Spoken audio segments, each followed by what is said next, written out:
दुनिया की सबसे बड़ी दौलत है महाराज आपका बच्चा संस्कारवान।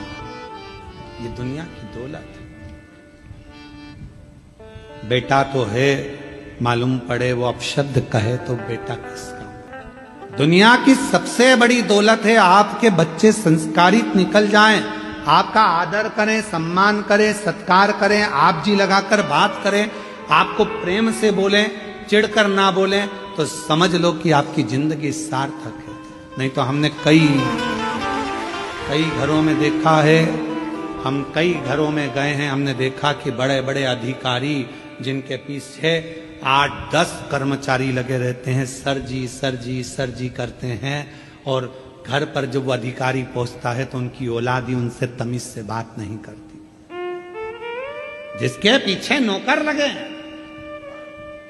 जिसके पीछे 5-10 कर्मचारी लगे हैं, सर सर सर सर कर बात कर रहे हैं, आप जी लगाकर बात कर रहे हैं, और वही अधिकारी जब अपने घर में पहुंचता है तो उसको सम्मान के शब्द उसकी औलाद से नहीं मिलते।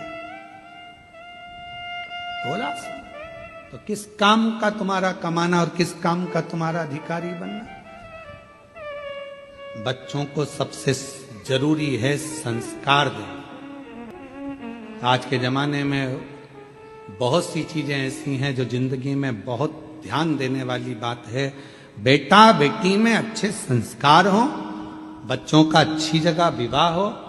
बेटी का विवाह तो फिर भी चल जाता है कि बेटी को विदा कर दिया, पर सबसे ज्यादा टेंशन बेटे की विवाह की रहती है कि बेटी तो चली जाएगी, हमारे घर के संस्कार जो हमने दिए हैं वो लेकर जाएगी, पर हमारे यहाँ जो आएगी जगदम्बा वो कैसी आएगी, ये भरोसा, इसका भरोसा कैसे कर सकते। हमने तो अपनी बेटी को जो संस्कार दिया वो लेकर जाएगी। हमारी बेटी ऑफिस से आती है, खुद चाय बनाती है, कॉफी बनाती है, देती है, पापा मम्मी लाओ मैं कर दूं, लाओ पापा मैं कर देती हूँ, पापा आज लेट क्यों हो गए, मम्मी आज ऐसा क्यों हो गया। हमारी बेटी में तो इतने संस्कार है, पर कौन सी बेटी हमारे बेटे के लिए आ रही है, उसमें क्या संस्कार है ये हमको नहीं मालूम, ये हमको नहीं ज्ञात।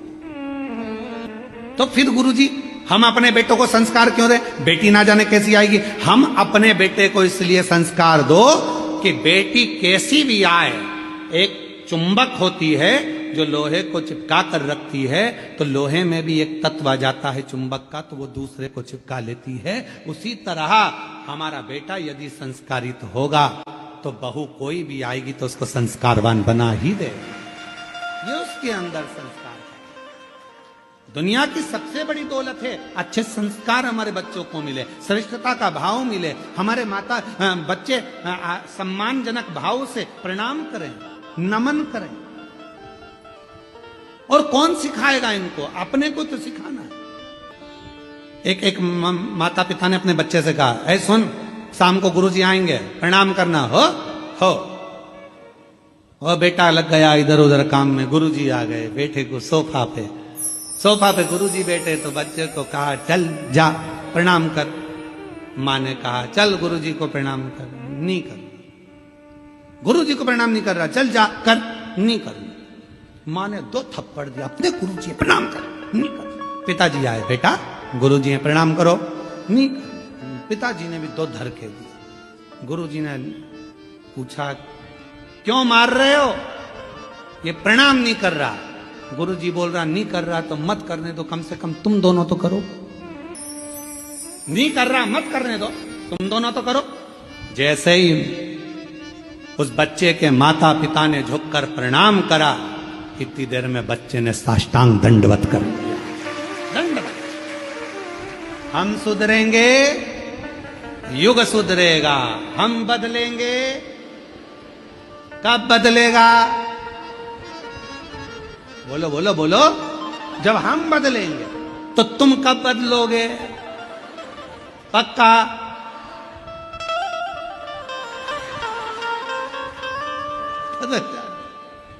बहुत जरूरी है तुम्हारा बदलना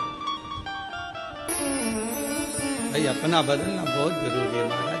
बदलाव जिंदगी का नियम है, और हम तो भोलेनाथ कृपा करना, इन सबके हृदय को जरूर ऐसा भाव रखना कि ये अपने बच्चों को अच्छा संस्कार, और इनके बच्चों को भी भगवान ऐसी कृपा करना शंकर जी जो इनकी सेवा करें, आदर करें, सम्मान करें, सत्कार करें, इनके चरण छुएं। ऐसे संस्कार इनके बच्चों को दीजिए। मेरे बाबा देव पर ये संस्कार, ऐसी कृपा करो करुणा सागर, ऐसी दया करो मेरे शंकर कि इन सब के बच्चे, जितने आस्था चैनल पर कथा सुन रहे हैं, जितने ऑनलाइन कथा सुन रहे हैं, जितने फेसबुक यूट्यूब पर कथा सुन रहे हैं और जितने पंडाल में बैठकर कथा सुन रहे हैं, इन सब के बच्चे अपने माता पिता का आदर करें, सम्मान करें, सत्कार करें और उनके चरणों को नमन करें। बहुत जरूरी आदर, संस्कार बहुत जरूरी। और जब तक संस्कार नहीं होंगे तब तक जीवन का सुख नहीं होगा। और महादेव नमन चरण स्वीकार कीजिए, सबका किया है मेरा भी उद्धार कीजिए, उद्धार कीजिए।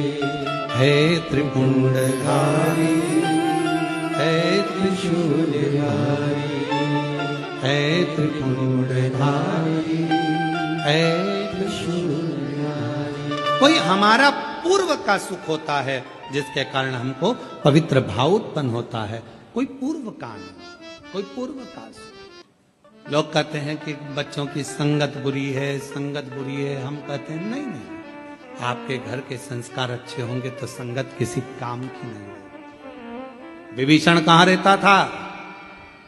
रावण की लंका में। कैकई कहां रहती थी? राम जी की अयोध्या में।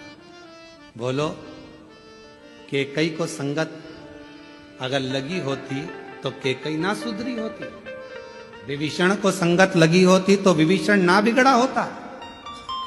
संगत नहीं, संस्कार मूल है। जो छोटे बच्चों को हमने ज्ञान दे दिया, समझा दिया, बता दिया, उसकी बुद्धि में जो बैठ गया, जो बैठ गया।